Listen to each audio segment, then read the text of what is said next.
तो वहीं पीएम मोदी ने भारत आसियान की समग्र साझेदारी को मजबूत करने के लिए 10 सूत्री योजना की घोषणा की।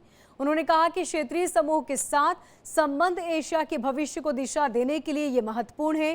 पीएम मोदी आसियान देशों के नेताओं को संबोधित कर रहे थे। इसमें मलेशिया, थाईलैंड, इंडोनेशिया, वियतनाम और सिंगापुर शामिल है।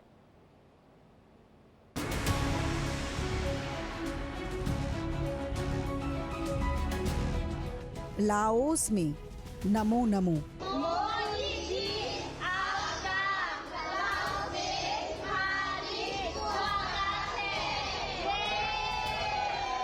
वियनतियाने में रामयुग।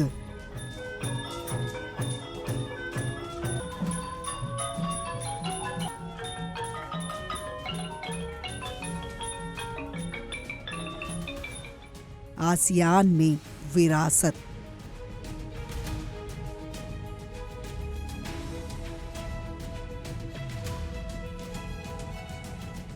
प्रधानमंत्री नरेंद्र मोदी ने लाओस की राजधानी वियनतियाने में अपने जापानी समकक्ष शिगेरू इशिबा के साथ मुलाकात की। इस दौरान दोनों नेताओं ने बुनियादी ढांचे, संपर्क और रक्षा समेत कई क्षेत्रों में सहयोग बढ़ाने के तरीकों पर बात की। 21वें भारत आसियान शिखर सम्मेलन को संबोधित करते हुए पीएम मोदी ने कहा कि उन्होंने 10 साल पहले एक्ट ईस्ट नीति की घोषणा की थी और पिछले दशक में इसने भारत और आसियान देशों के बीच ऐतिहासिक संबंधों को नई ऊर्जा, दिशा और गति दी है। मैंने भारत की एक्ट ईस्ट पॉलिसी की घोषणा की थी।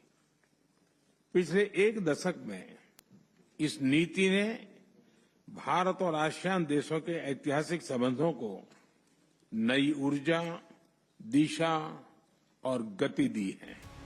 प्रधानमंत्री मोदी ने वियनतियाने में आसियान भारत शिखर सम्मेलन से इतर न्यूजीलैंड के प्रधानमंत्री क्रिस्टोफर लक्सन से भी मुलाकात की। पीएम मोदी आसियान भारत और पूर्वी एशिया शिखर सम्मेलन में हिस्सा लेने के लिए लाओस की राजधानी वियनतियाने में हैं।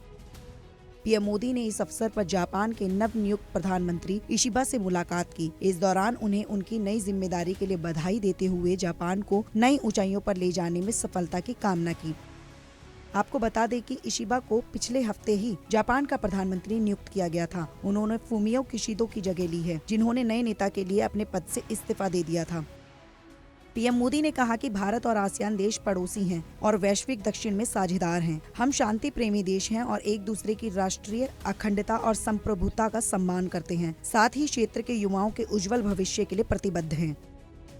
साथियों, हम एक दूसरे के पड़ोसी हैं, ग्लोबल साउथ के साथी सदस्य हैं और विश्व में तेज गति से ग्रो करने वाला क्षेत्र है। हम शांतिप्रिय देश हैं, एक दूसरे की राष्ट्रीय अखंडता और संप्रभुता का सम्मान करते हैं और अपने युवाओं के उज्जवल भविष्य के प्रति हम कमिटेड हैं। उधर न्यूजीलैंड के प्रधानमंत्री लक्सन के साथ मुलाकात में पीएम मोदी ने आर्थिक सहयोग, पर्यटन, शिक्षा और नवाचार जैसे क्षेत्रों में सहयोग पर चर्चा की। ये दोनों नेताओं के बीच पहली मुलाकात थी। पीएम मोदी ने प्रधानमंत्री लक्सन को पारस्परिक रूप से सुविधाजनक तिथियों पर भारत आने का निमंत्रण दिया, जिसे उन्होंने स्वीकार कर लिया। पीएम मोदी ने अपनी यात्रा के दौरान रामायण के लाओ संस्करण की मनमोहक प्रस्तुति देखी। ये भारत और लाओस के बीच साझा विरासत और सदियों पुराने सभ्यतागत संबंधों को दर्शाता है।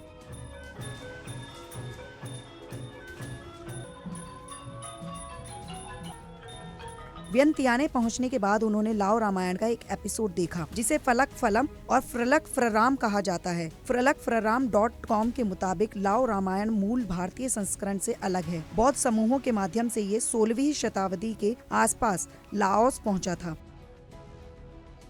प्रधानमंत्री ने अपने सोशल मीडिया अकाउंट पर फलक फलाम या फ्रलक फ्रराम की उस कड़ी की कुछ झलकियां भी साझा की हैं, जो उन्होंने लाओ पीडीआर में देखी। इस सब के बाद पीएम मोदी ने एक्स पर एक पोस्ट में लिखा कि भारत आसियान शिखर सम्मेलन फलदायी रहा। मोदी आसियान भारत और पूर्वी एशिया शिखर सम्मेलनों में भाग लेने और इन समूहों के देशों के साथ संबंधों को और प्रगाढ़ बनाने के लिए 2 दिवसीय यात्रा पर लाओस में हैं। Bureau report, India daily.